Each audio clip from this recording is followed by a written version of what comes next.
मोहित और आपका स्वागत हमारे YouTube चैनल हिस्ट्री चैंपियन में। तो जैसा कि आप जानते हो, आप हो कौन सी MDSC अजमेर यूनिवर्सिटी के विद्यार्थी और आपकी जो परीक्षा होने वाली है कौन सी भाई, आधुनिक विश्व का इतिहास, सॉरी आधुनिक राजस्थान का इतिहास, विश्व का नहीं भाई, आधुनिक राजस्थान का इतिहास का जो पेपर होगा, इससे संबंधित आपके सामने जितने महत्वपूर्ण प्रश्न मतलब टॉप 10 इंपॉर्टेंट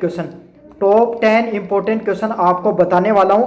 और मैं आपको एक चीज बता देना चाहता हूं, मैंने जो पहला पॉलिटिकल का पेपर दिया था 3rd सेमेस्टर का, उसमें से 90% जो पर्सन है वो मेरे बताए हुए कंटेंट से हैं। जो मैंने बताए थे पर्सन हूबहू वही पर्सन आपके सामने देखने को मिले हैं। तो इसी से संबंधित 5th सेमेस्टर का आपका इतिहास का पेपर होगा। किससे संबंधित भाई? जो आपका हिस्ट्री का पेपर होगा, इतिहास का जो पेपर होगा, उससे संबंधित आपके सामने आधुनिक मॉडर्न हिस्ट्री ऑफ राजस्थान का जो पेपर होगा, उससे संबंधित आपके सामने टॉप 10 इंपॉर्टेंट क्वेश्चन। कितने क्वेश्चन? Top 10 important question. मतलब अगर ये 10% पढ़ लिए ना, कहीं जाने की जरूरत नहीं है, सारा पेपर इसी से आएगा। आप कहते हो पास होने की, मैं कह रहा हूं आपके 70+ % आएंगी यूनिवर्सिटी के अंदर। बस आपको जो जो बता रहा हूं वो अच्छे से आपको पढ़ लेनी है। क्या करनी है भाई? जो जो आपको कंटेंट बता रहा हूं अच्छे से पढ़ लेना वो वाली। समझ में आ गया? चलिए शुरू करते हैं अपन क्लास को। लेकिन इससे पहले सभी बच्चों से रिक्वेस्ट है, प्लीज चैनल को सब्सक्राइब कर दो। 30,000 सब्सक्राइबर का अपने टारगेट ले रखा है। क्या ले रखा है? 30,000 सब्सक्राइबर का टारगेट ले रखा है। और मैं आपको बात बता देना चाहता हूँ, ये जो कंटेंट पढ़ा रहा हूँ ये फ्री में, हमारे जो आपके सामने फ्री में उसकी PDF दूंगा, लेकिन मिलेगी उसी बच्चे को जो चैनल को सब्सक्राइब कर देगा। क्या करेगा भाई? जो जो बच्चे चैनल को सब्सक्राइब करेंगे ना, उन्हीं बच्चों को ये जो PDF है, जो ये पर्सन पढ़ा रहा हूँ, इनकी फ्री में नोट्स वाली PDF भी दे दूंगा। बस चैनल को सब्सक्राइब कर दो। 30,000 सब्सक्राइबर का अपने को टारगेट है वो पूरा करना है। आप सभी बच्चे भाई, मुझे उम्मीद है पूरे तरीके से करोगे। साथ के साथ कोने में जो व्यू प्रोडक्ट वाला ऑप्शन है, कौन सा ऑप्शन है? व्यू प्रोडक्ट वाला ऑप्शन है। इस पर क्लिक करके अगर फ्लिपकार्ट और मित्रा से कोई प्रोडक्ट खरीदोगे, सबसे ज्यादा डिस्काउंट आपको देखने को मिलेगा। जाओ और जाकर खरीद सकते हो। चलिए अब शुरू करते हैं अपन आपके सामने जो आपका पूरा का पूरा ये जो पेपर होने वाला है, इसका इंपॉर्टेंट क्वेश्चन। लेकिन इससे पहले एग्जाम पैटर्न के बारे में बता देता हूं आपको। किसके बारे में? आपका जो एग्जाम का जो पैटर्न है वो कैसा होगा, आपके एग्जाम में पेपर कैसा होगा, उसके बारे में अपन विस्तृत रूप से जानते हैं। सबसे पहले अगर मैं आपको बताऊं तो ये पेपर आपका डिस्क्रिप्टिव होगा। कैसा पेपर होगा भाई? डिस्क्रिप्टिव पेपर होगा। अब डिस्क्रिप्टिव पेपर कौन सा होता है? जिसमें आप अपने हाथ से प्रश्नों को लिखते हो। क्या करते हो? जिसमें आप अपने हाथों से प्रश्नों को लिखते हो, उस पेपर को डिस्क्रिप्टिव पेपर बोला जाता है। कौन सा पेपर बोला जाता है भाई? डिस्क्रिप्टिव पेपर बोला जाता है। तो आपका पेपर तो होगा डिस्क्रिप्टिव। आपके लिए पहली जरूरी जानकारी तो ये है। पेपर आपका 3 घंटे का देखने को मिलेगा। कितने घंटे का भाई? 3 घंटे का आपका पेपर देखने को मिलता है। पेपर के अंक बार की कि कितने नंबर का पेपर होगा, तो आपके सामने 70 नंबर का पेपर देखने को मिलेगा भाई। कितने नंबर का?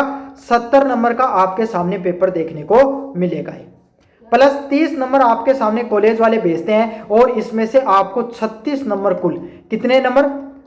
जो आपके कॉलेज के जो प्रैक्टिकल हो गए या कॉलेज वालों के, प्लस 30 नंबर आपके पेपर के, उसमें से अगर आप 36 नंबर प्राप्त कर लेते हो तो आप पास हो जाओगे। क्या हो जाओगे? पास हो जाओगे। तो आपकी तो लड़ाई इन 36 नंबर के अंक प्राप्त करने की होती है। समझ में आ गया? 100 नंबर का पेपर होता है, 70 नंबर का डिस्क्रिप्टिव पेपर, 30 नंबर कॉलेज की तरफ से, उससे आपके सामने 100 नंबर का पेपर कुल हो गया। 36 नंबर आपको पास होने के लिए चाहिए होते हैं। किसके लिए? होने के लिए आपको 36 अंक चाहिए होते हैं। समझ में आ गया? अब पेपर की काफी बच्चों का सवाल आता है, सर पेपर कैसा आएगा हमारा? तो पेपर आपके सामने आपका 2 भाग में आता है। पेपर आपको कितने भाग में आता है भाई? 2 भाग में आता है, पार्ट ए और पार्ट बी। किसमें? पार्ट ए और पार्ट बी, मतलब खंड ए और खंड बी, 2 भागों में आता है। किसमें आता है भाई? खंड ए और खंड बी में आता है। सबसे पहले आता है आपके सामने पार्ट ए। कौन सा आता है भाई? पार्ट से पहले आता है खंड ए। इसमें क्या होता है? 10 प्रश्न आते हैं। कितने प्रश्न आते हैं भाई? 10 प्रश्न आते हैं, 10 क्वेश्चन आते हैं। क्या आते हैं? 10 क्वेश्चन आते हैं। और कौन से आते हैं भाई? Very short type question. Very short type question.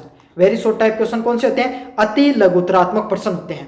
कौन से होते हैं? अति लघुतरात्मक प्रश्न होते हैं आपके सामने।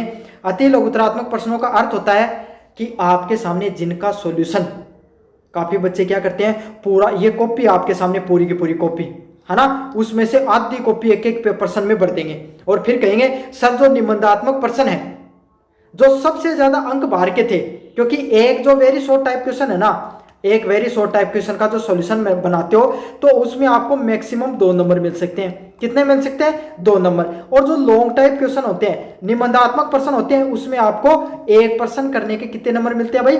10 नंबर मिलते हैं। समझ में आ गया? तो अगर आप निबंधात्मक प्रश्नों पर ज्यादा कंटेंट लिख कर आओगे तो आपके सामने क्या होगा? आपको ज्यादा नंबर मिलेंगे। और अगर काफी बच्चे शुरुआत में ये वेरी शॉर्ट टाइप क्वेश्चन आते हैं, लघुत्तरात्मक प्रश्न आते हैं, इसी में सारा टाइम खराब कर देते हैं, तो उनके लिए लॉन्ग टाइप के लिए तो प्रश्न ही टाइम ही नहीं बचता है। लॉन्ग टाइप प्रश्नों को करने का तो टाइम ही नहीं बचता है। समझ में आ गया? तो इसीलिए आपको कह रहा हूं कि बहुत समझदारी के साथ आपको प्रश्नों को करना होता है। आपकी यूनिवर्सिटी का जो सिलेबस है ना, आपकी यूनिवर्सिटी का जो सिलेबस है उसमें बाकायदा लिख रखा है कि अगर आप जो वेरी शॉर्ट टाइप क्वेश्चन का सॉल्यूशन बनाओ ना, अति लघुत्तरात्मक का, तो उसमें मैक्सिमम 50 शब्दों का प्रयोग करना है। कितने? 50 वर्ड्स का, 50 शब्दों का प्रयोग करना है। 50 शब्दों का अर्थ कितना होता है? 5 से 7 लाइन। कितनी लाइन? 5 से 7 लाइन आपको अपनी जो पूरी की पूरी जो ये आपकी कॉपी होती है ना, कॉपी होती है, उसके अंदर आपके सामने 1 2 3 4 5 6 7, इससे ज्यादा आपको लाइन नहीं भरनी है। 5 से 7 लाइन आपको भरनी है, उससे ज्यादा आपको बिल्कुल भी नहीं भरनी है। इसी तरीके से करके आओगे तब आपको सॉल्यूशन बनाना है। काफी ऐसे प्रश्न आते हैं जिसमें कोई बुक का नाम पूछ लिया है ना, या कोई आपके सामने राइटर का नाम पूछ लिया, या कोई सिंपल सिद्धांत पूछ लिया, भाई ये सिद्धांत किसने दिया है, तो आप सिंपल उसको जो आपके सामने सिद्धांत देने वाले व्यक्ति है उसका नाम लिखना होता है, तो आप इसका सॉल्यूशन एक लाइन में भी बना सकते हो। समझ में आ गया? इससे ज्यादा आपको सॉल्यूशन नहीं बनाना है। फिर भाई ये तो था पार्ट ए, अगले वाला आता है पार्ट बी। कौन सा आता है? Part B. पार्ट बी में क्या होता है? पार्ट बी में आपके सामने आते हैं लॉन्ग टाइप क्वेश्चन। कौन से? निबंधात्मक प्रश्न। कौन से प्रश्न आते हैं भाई? निबंधात्मक प्रश्न देखने को मिलते हैं, लॉन्ग टाइप क्वेश्चन देखने को मिलते हैं। आपके सामने लॉन्ग टाइप क्वेश्चन आते हैं। आपके सिलेबस में बाकायदा लिखे हुए 10 क्वेश्चन आएंगे। कितने क्वेश्चन आएंगे? 10 क्वेश्चन आएंगे, और प्रत्येक यूनिट से 3-3। कितने? 3 प्लस 1, कोई एक यूनिट से एक एक्स्ट्रा आ जाएगा, बाकी 3 प्रश्न देखने को मिलेंगे। कुल जमा 10 प्रश्न देखने को मिलेंगे। और इसमें आपके पास चॉइस रहती है। क्या रहती है? आपके पास एक चॉइस रहती है कि आपको कोई 5 क्वेश्चन, कितने क्वेश्चन? 5 क्वेश्चन, 5 प्रश्न जो आपको बढ़िया लगे, उन 10 प्रश्नों में से जो 5 प्रश्न आपको अच्छे से आते हैं, जिन पे आपकी अच्छी पकड़ है, समझ में, जिनमें आपको अच्छे से पढ़ रखा है, और मैं आपको कह रहा हूं 10 में से 8 प्रश्न तो मेरे नोट से आ जाएंगे।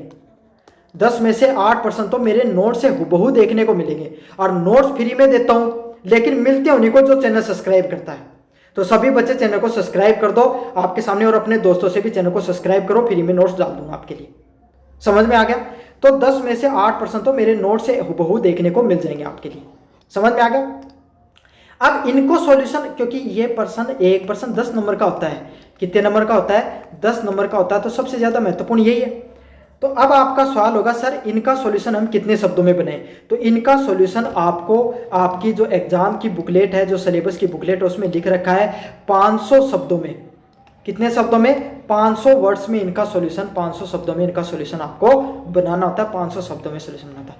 आप कहोगे सर हमें क्या पता 500 शब्द कितने होते हैं, हम कौन से गिनने बैठते हैं? गिनने तो नहीं बैठोगे, लेकिन मैं आपको बता देता हूँ। यह आपकी बुकलेट है, यह आपकी बुकलेट है ना, इसका पेज फर्स्ट आगे वाला और पीछे वाला, आगे पीछे का एक पेज होता है ना, एक पेज ये, एक आपके सामने दूसरा पेज और तीसरा पेज। इसी तरीके से आपको 3 पेज भरने हैं। आगे पीछे का एक पेज, दूसरा आगे पीछे का, तीसरा आगे पीछे का पेज आपको भर देना है। पूरी बुकलेट का आपके सामने 3 पेज एक प्रश्न के सॉल्यूशन में बनाने हैं। क्या करने हैं? 3 पेज एक प्रश्न के सॉल्यूशन में आपको बनाने होते हैं। अब काफी बच्चों का सवाल आता है, सर कितने पेज भरे ताकि हमारे अच्छे नंबर आ जाएं?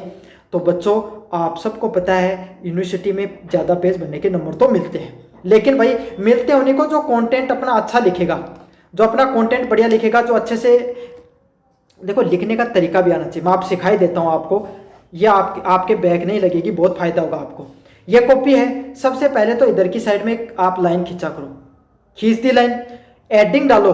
क्या डालो? एडिंग डालते हो ना, जब एडिंग डालते हो तब आपके सामने ब्लैक पेन का यूज करो। किसका? ब्लैक पेन का यूज करो। एडिंग डालो तो ब्लैक पेन का यूज किया करो। समझ में आ गया? फिर कोई भी पॉइंट वाइज ज्यादा से ज्यादा परिभाषा लिखो ना। क्या लिखो? अगर कोई भी परिभाषा लिख रहे हो, क्या कर रहे हो? परिभाषा लिख रहे हो, तो परिभाषा तो आप लिखनी है ना, तो परिभाषा तो आपको क्या करनी है? एक पैसेज टाइप में लिखनी होती है। किसमें लिखनी होती है? पैसेज टाइप क्या होता है? आपने सीधा का सीधा एक कॉपी है तो 3 से 4 लाइन आपने सीधी की सीधी लिख दी। लेकिन अगर कोई भी पर्सन में आप किसी भी चीज का महत्व बता रहे हो, किसी भी चीज में प्रकृति बता रहे हो, आलोचनात्मक मूल्यांकन कर रहे हो, उसमें पॉइंट वाइज बनाना है। क्या करना है? पॉइंट वाइज आपको प्रश्नों का सॉल्यूशन बनाना है। क्या करना है? पॉइंट वाइज प्रश्नों का सॉल्यूशन बनाना है, पॉइंट वाइज लिखना है, और लास्ट में निष्कर्ष भी लिखना है।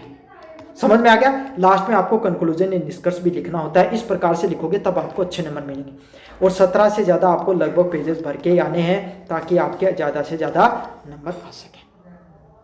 पूरा का पूरा पैटर्न समझा दिया है, इसी तरीके से करके आनी है सब चीजें। अब इंपॉर्टेंट क्वेश्चन भी सुन लो भाई, कैसे आपको इंपॉर्टेंट क्वेश्चनों को करना है। चलिए यूनिट फर्स्ट की बात करें। पहला प्रश्न है आपके सामने, जो पहला प्रश्न आपके सामने, इसके बारे में अपन पढ़ेंगे।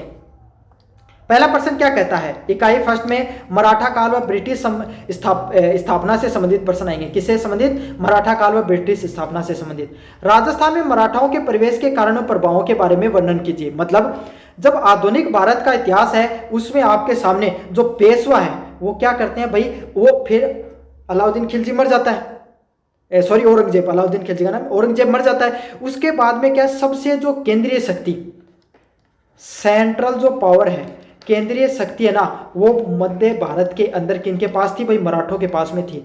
तो मराठाओं को यह पता चल गया कि हम महाराष्ट्र तक, कहां तक? महाराष्ट्र तक आपके सामने, महाराष्ट्र तक सीमित रहकर काम नहीं चलेगा। अब हमें अलग अलग जगह क्या करने पड़ेंगे? आक्रमण करने पड़ेंगे। तो इसी के लिए इन्होंने गुजरात में आपके सामने आक्रमण किए, फिर कुछ आपके सामने इन्होंने राजस्थान की तरफ भी अपना कदम बढ़ाना शुरू किया। क्या क्या? पहले महाराष्ट्र से आगे बढ़े, गुजरात में आक्रमण किए, और फिर राजस्थान की तरफ भी आक्रमण करते हैं। सफल जरूर नहीं हो पाते हैं, आपके सामने एक जगह जीतते हैं लेकिन सफल नहीं हो पाते हैं। तो यही बताना है राजस्थान में मराठाओं के प्रवेश के क्या क्या कारण थे। पहला तो इस प्रश्न को कैसे करोगे? सबसे पहले आप ये बताओगे कि राजस्थान में मराठा है ना, उन्होंने कब कब आक्रमण किया। समझ में आ गया? फिर आप लिखोगे कारण, क्या कारण रहे जिनके वजह से मराठाओं ने राजस्थान में आक्रमण करने की सोची। कम से कम 5 पॉइंट इस पर लिखोगे। कितने पॉइंट? 5 से कम पॉइंट नहीं लिखने, अभी बता रहा हूं आपको, ठीक है। फिर लिखोगे आपके सामने क्या प्रभाव हुआ, जो आपके सामने आपने जो लिखा है, आपने जो मराठा है इनका जो राजस्थान में आक्रमण हुआ, तो उसका राजस्थान की जो भौगोलिक दृष्टिकोण है, जो राजनीति है, उस पर क्या प्रभाव हुआ। समझ में आ गया? उस पर क्या प्रभाव हुआ, इसके ऊपर आपको कम से कम 5 लाइन लिखनी है। 5 पॉइंट बता रहा हूं, लाइन नहीं, पॉइंट। और एक पॉइंट में 3 लाइन होनी चाहिए, 3 से 4 लाइन। समझ में आ गए? मिनिमम बता रहा हूं। महत्व में आपके सामने क्या करना, आप कारण में 5 पॉइंट और प्रभाव में 5 पॉइंट। सबसे पहले मराठाओं ने कब कब कहां कहां पर आक्रमण किया, क्यों क्यों प्रवेश किया, उसके बारे में बताना है, और लास्ट में निष्कर्ष लिख के आ जाना है। समझ में आ गया? इस प्रकार से आपको पूरा प्रश्न करके आना है, तब पूरा का पूरा आपको अंक मिलेंगे। प्रश्न है describe the cause and the major impact of Maratha entry in Rajasthan. समझ में आ गया? पहला महत्वपूर्ण प्रश्न आपको बता दिया है मैंने। चलिए अगले वाले प्रश्न की तरफ अपन आगे बढ़ते हैं भाई। अगले वाला प्रश्न क्या कहता है? अगले वाला प्रश्न कहता है, थोड़ा नीचे की तरफ कर लेता हूं इसको। अगले वाला प्रश्न कहता है 18वीं शताब्दी के उत्तरार्ध में राजस्थान में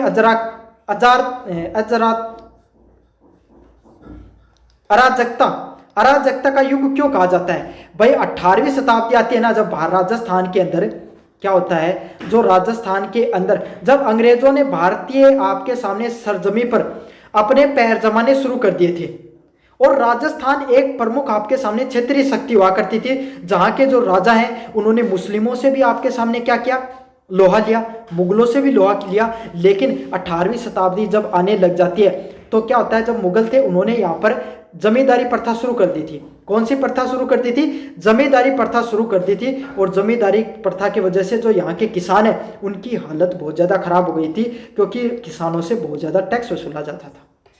क्या हो जाता था? बहुत ज़्यादा टैक्स वसूला जाता था। उसके बदले उनको इतनी सुविधा नहीं मिलती थी। टैक्स वसूल लो, कोई दिक्कत नहीं है, लेकिन सुविधा होनी चाहिए। और आपके सामने भाई सुविधा मिलती है तो भी इंसान खुश रहता है, क्या रहता है, खुश रहता है। लेकिन सुविधा मिल नहीं रही है तो क्या हो गई भाई, किसान वर्ग है वो दुखी होने लग गया। समझ में आ गया, किसान वर्ग है वो दुखी होने लग गया, तो उन्होंने धीरे धीरे विद्रोह करना शुरू कर लिया। इसीलिए जो 18वीं शताब्दी है राजस्थान के उत्तरार्ध में, उसको अराजकता का युग कहा जाता है। किसका युग कहा जाता है, अराजकता का। समझ में आ गया, किसका युग कहा जाता है, अराजकता का युग कहा जाता है। उसको व्याख्या करनी है। अब इस प्रश्न को कैसे करोगे, ये प्रश्न तो ऐसा है, लेकिन इसको करने का तरीका बताता हूं। सबसे पहले आपके सामने ये पॉइंट लिखोगे कि 18वीं शताब्दी में उत्तरार्ध में राजस्थान के अराजकता का युद्ध कहा जाता है ना। उसके बारे में कुछ कुछ घटनाएं बतानी है। क्या करोगे, घटना बताओगे। क्या करोगे, घटनाओं का वर्णन करोगे। वो कौन कौन सी घटनाएं हैं जिसके वजह से हम इस कथन को कह रहे हैं, क्यों कह रहे हैं अराजकता का युद्ध, उस घटना के बारे में बताओ। वो कौन कौन सी घटना हुई, बता दिया।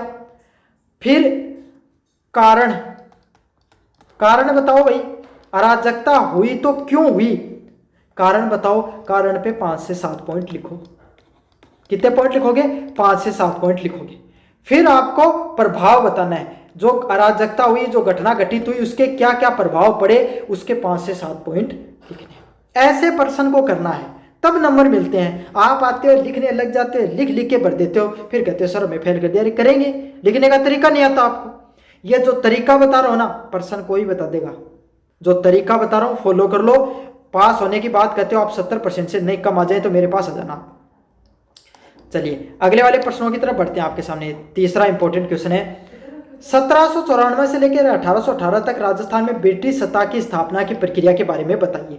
मतलब क्या होता है आपके सामने, कब से कब तक की बात हो रही है, 1794 से लेकर 1818 तक राजस्थान में ब्रिटिश सत्ता की स्थापना कैसे होती है, वो कौन कौन से कारण हैं। अंग्रेजों ने धीरे धीरे राजस्थान के अंदर अपने आप को मजबूत, जो ब्रिटेन है, जो अंग्रेज हैं, इन्होंने अपनी सत्ता को कैसे स्थापना की, इसके बारे में आपको बताना है।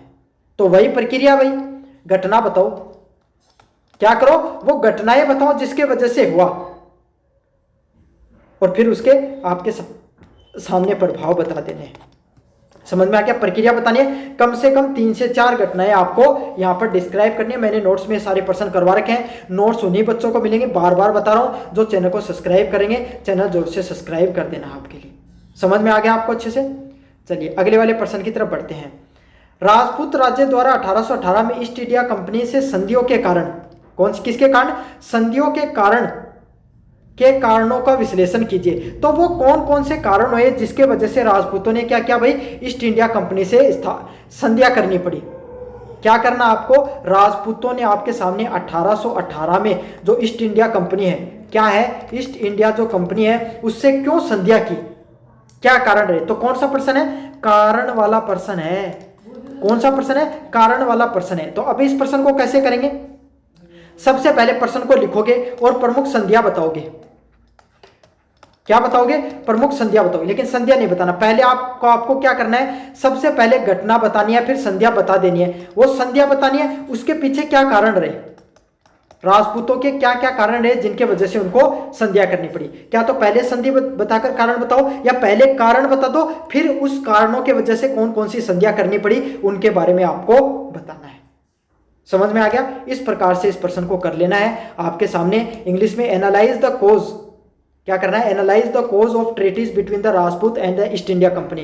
किन किन के बीच में, जो राजपूत हैं और जो ईस्ट इंडिया कंपनी के बीच में है, उनकी 1818 तक क्या रही, कौन कौन सी प्रमुख संधियां रही, क्या कारण रहे उनके पीछे, उसके बारे में आपको विस्तार से बताना है। समझ में आ गया। चलिए भाई अगले वाले प्रश्नों की तरफ। यूनिट फर्स्ट के, कौन सी यूनिट के, यूनिट फर्स्ट के सारे इंपॉर्टेंट क्वेश्चन बता दिए हैं।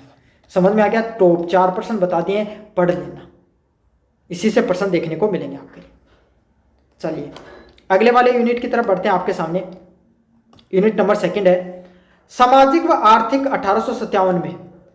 कौन कौन से सामाजिक व आर्थिक कारण रहे 1857 में, उसके बारे में अपन विस्तार से पढ़ेंगे। पहला प्रश्न इसके बारे में, इसमें इस टॉपिक पर क्या प्रश्न है, 18वीं और 19वीं शताब्दी में राजस्थान की सामाजिक स्थिति का वर्णन कीजिए। पहले मैं बता चुका हूं 18वीं शताब्दी में क्या अराजकता फैल गई थी और अंग्रेजों से संधि करनी पड़ी थी। तो आपको बताना है कि 18वीं शताब्दी कौन सी, 18th सेंचुरी और जो 19th सेंचुरी है, कौन सी सेंचुरी है? 18th सेंचुरी है। और जो 19th सेंचुरी है उसके अंदर आपके सामने कैसी सामाजिक स्थिति कैसे रही, क्या रही, कैसी राजस्थान की सामाजिक स्थिति कैसी रही है, उसके बारे में आपको विस्तार से बताना है। क्या करना है? विस्तार से बताना है। उस समय की हमारी समाज की स्थिति कैसे थी उसके बारे में विस्तार से बताना है। इंग्लिश में describe the social condition of Rajasthan in the 18th and 19th century. क्या करना है? 18th और जो 19th सेंचुरी है उसके अंदर हमारे जो सोशल कंडीशन कैसी थी, हमारी सामाजिक स्थिति कैसी थी, उसके बारे में विस्तार से बताना है। काफी ज्यादा महत्वपूर्ण प्रश्न है। चलिए अगले वाले प्रश्न की तरफ आगे बढ़ेंगे अपन। अगले वाला प्रश्न कहता है 18वीं और 19वीं शताब्दी में राजस्थान की आर्थिक स्थिति का विश्लेषण कीजिए। पहले क्या थी? सामाजिक स्थिति। कौन सा वाला प्रश्न था भाई? सामाजिक स्थिति कैसे थी, हमारा सोशल स्ट्रक्चर कैसा था। क्या था? हमारा जो सोशल स्ट्रक्चर है वो कैसा था, ये आपको बताना है। लेकिन अगले वाले प्रश्न में हमें आर्थिक स्थिति के बारे में बताना है कि उस समय हमारी आर्थिक स्थिति कैसे थी, उसके पीछे क्या कारण रहे, क्यों हमारी आर्थिक स्थिति अच्छी थी तो क्यों थी, बुरी थी तो क्यों थी, उसके बारे में आपको विस्तार से बता देना है 18वीं और 19वीं शताब्दी के बारे में। किसके बारे में? 18वीं और 19वीं शताब्दी में राजस्थान की आर्थिक स्थिति के क्या प्रमुख पहलू रहे, उसके बारे में आपको विस्तार से बता देना है। मोस्ट इंपोर्टेंट प्रश्न है, बता देता हूं, अभी पढ़ लेना। चलिए प्रश्न हो गया, 2 नंबर प्रश्न भी आपको करवा दिया, अच्छे से देख लेना इस प्रश्न को। चलिए भाई अगले वाला प्रश्न है राजस्थान में 1857 के विद्रोह के कारण व परिणामों की विवेचना कीजिए। मतलब discuss the cause of consequences of revolt of 1857। Rajasthan में 1857 की क्रांति क्या होती है? भारत में भी राजस्थान क्या होती है? आपके सामने 1857 की क्रांति होती है, तो उसका राजस्थान में क्या प्रभाव पड़ता है? इस प्रश्न को करो तो प्रमुख छावनियों के बारे में बता देना, एक एक छावनी के बारे में। समझ में आ गया? कहां से शुरू हुई, क्यों शुरू हुई, राजस्थान पे क्या प्रभाव पड़ा, सब कुछ आपको विस्तार से बताना है। क्या करना है? सब कुछ आपको विस्तार से बता देना है। मोस्ट इंपोर्टेंट प्रश्न है, अच्छे से आपको करना है। राजस्थान में 1857 के विद्रोह के कारण व परिणामों के बारे में। चलिए अगले वाला मुख्य पॉइंट है आपके सामने, उसके बारे में अगर अपन पढ़े 1819 से लेकर 1857 तक राजस्थान के अधीनस्थ संधि काल क्यों कहा जाता है? तो 1819 से लेकर 1857 तक राजस्थान को अधीनस्थ संधि काल क्यों कहा जाता है? उस समय सबसे ज्यादा संधियां हुई, उसे संधि काल के नाम से क्यों जाना जाता है? Explain why the period of 1819। क्या 1819 से लेकर 1857 का काल है, इसको सबऑर्डिनेट अलायंस पीरियड क्यों कहा जाता है? समझ में आ गया? संधियों का काल क्यों कहा जाता है, अधीनस्थ संधियों का काल क्यों कहा जाता है, इसके बारे में आपको विस्तार से बताना है। काफी ज्यादा महत्वपूर्ण प्रश्न है। समझ में आ गया? तो ये थे यूनिट नंबर 2 के प्रश्न। किसके? जो यूनिट नंबर 2 है उसके इंपॉर्टेंट प्रश्न आपके सामने अब मैंने आपको बता दिए हैं। अब आपके सामने इनकी नोट्स वाली पीडीएफ कहां पर मिलेगी? लेकिन बार बार बता रहा हूं भाई, सब्सक्राइब करने वाले बच्चों को ही मिलेगी, जिसको मिलेगी उसके बारे में अपन बता देता हूं आपको। चलिए किन बच्चों को फाइल मिलेगी उसके बारे में मैं आपको बता देता हूं। फाइल है वो उसी बच्चे को मिलेगी जिसने चैनल सब्सक्राइब कर रखा हो, डिस्क्रिप्शन में लिंक दे रखा है। आपको क्या करना है, उसके ऊपर आपके सामने क्लिक कर देना है। जैसे क्लिक करोगे इस प्रकार के हमारे टेलीग्राम चैनल पे पहुंच जाओगे। पहुंचने के बाद में जो ऊपर की तरफ इंस्टीट्यूट चैंपियन एमडीसी लिखा हो ना, ये देखो ये रहा, इसके ऊपर आपको क्लिक करना है। क्या करना है? इसके ऊपर आपको क्लिक कर देना भाई एक बार। जैसे क्लिक करोगे, ऐसे क्लिक करते आपके सामने इस प्रकार का खुल जाएगा। खुलने के बाद में नीचे की तरफ आना है, यहाँ पर एक फाइल वाला सेक्शन दिखाई दे रहा है मीडिया के पास, उस पर क्लिक करना है। जैसे क्लिक करोगे नीचे की तरफ जाना और देखो ये कोने में, मैं नीचे कर लेता हूं खुद को, ये कोने में, ये देखो कोने में सर्च वाला ऑप्शन रहा, इस सर्च वाले ऑप्शन पे क्लिक करना आपको। जैसे क्लिक करोगे तब आपको बाकायदा भाई, जैसे आपको क्या ऊपर की तरफ आना और हिस्ट्री सर्च कर लेना है। क्या HISTRY सर्च करोगे तो यहाँ पर history of Rajasthan 5th semester के नाम से पीडीएफ मिल जाएगी। इस पीडीएफ पे आपको क्या करना है, क्लिक करना है, इसको डाउनलोड कर लेना और इसको आपको अच्छे से भाई पढ़ लेना है। देखो मैं आपको एक बार दिखा देता हूँ। जैसे क्लिक करोगे बाकायदा हिस्ट्री ऑफ राजस्थान के प्रॉपर नोट्स मैंने पढ़ा रखे हैं, सारे के सारे क्लिक कर लो और सारे के सारे नोट्स आपको फ्री में मिल जाएंगे। अच्छे से पढ़ लेना भाई इस पे। समझ में आ गया आपको? चलिए आपको पीडीएफ के बारे में बता दिया, अब यूनिट नंबर 3 के बारे में मैं आपको बता देता हूं। चलिए यूनिट नंबर 3 की बात करें, जहां पे आंदोलन के निर्माण से संबंधित प्रश्न देखने को मिलते हैं। किससे संबंधित? आंदोलन के निर्माण से संबंधित प्रश्न देखने को मिलेंगे। पहला प्रश्न इसमें क्या है? पहला प्रश्न है जिसमें आपके सामने राजस्थान के में कर्षक आंदोलन के कारण व स्वरूप के बारे में बताइए। Describe the cause and nature of peasant movement in Rajasthan. तो राजस्थान में जो कर्षक आंदोलन है, कौन सा आंदोलन है? जो कर्षक आंदोलन है वो क्यों होता है, उसके पीछे क्या क्या कारण रहते हैं, उसके बारे में आपको विस्तार से बताना है। मोस्ट इंपॉर्टेंट प्रश्न है। कैसा प्रश्न है? मोस्ट इंपॉर्टेंट प्रश्न है, एग्जाम में बारंबार देखने को मिलता है। राजस्थान में कर्षक आंदोलन होता है तो वो क्यों होता है, उसके पीछे क्या क्या कारण रहते हैं। अच्छे से कर लेना इस प्रश्न को। अगले वाले प्रश्न की बात करूं, राजस्थान में जनजातीय आंदोलन का विश्लेषण कीजिए। राजस्थान में जो जनजातीय आंदोलन देखने को मिलता है, एनालाइज करना है। क्या करना है? Analyse the tribal movement of Rajasthan. Rajasthan के अंदर जो ट्राइबल मूवमेंट, जो जनजातीय आंदोलन हुआ तो वो क्यों हुआ, उसके पीछे क्या कारण रहे, उसके बारे में बताना है। मोस्ट इंपॉर्टेंट प्रश्न, ये भी मोस्ट इंपॉर्टेंट प्रश्न है, एग्जाम में बार बार देखने को मिलता है। इस प्रश्न को भी विस्तार से कर लेना है। अगले वाले प्रश्न की बात करें, राजस्थान में प्रजामंडल आंदोलन की भूमिका के बारे में मूल्यांकन कीजिए। Explain the role of Prajamandal movement in Rajasthan. Rajasthan में जो प्रजामंडल आंदोलन है, कौन सा? जो प्रजामंडल जो आंदोलन है वो क्यों होता है, उसके बारे में आपको विस्तार से बताना है। अच्छा प्रश्न है, एग्जाम में बारंबार देखने को मिलता है। लास्ट नंबर प्रश्न की तरफ बढ़ते हैं। आज राजस्थान के निर्माण की प्रक्रिया के विभिन्न चरणों के बारे में बताइए।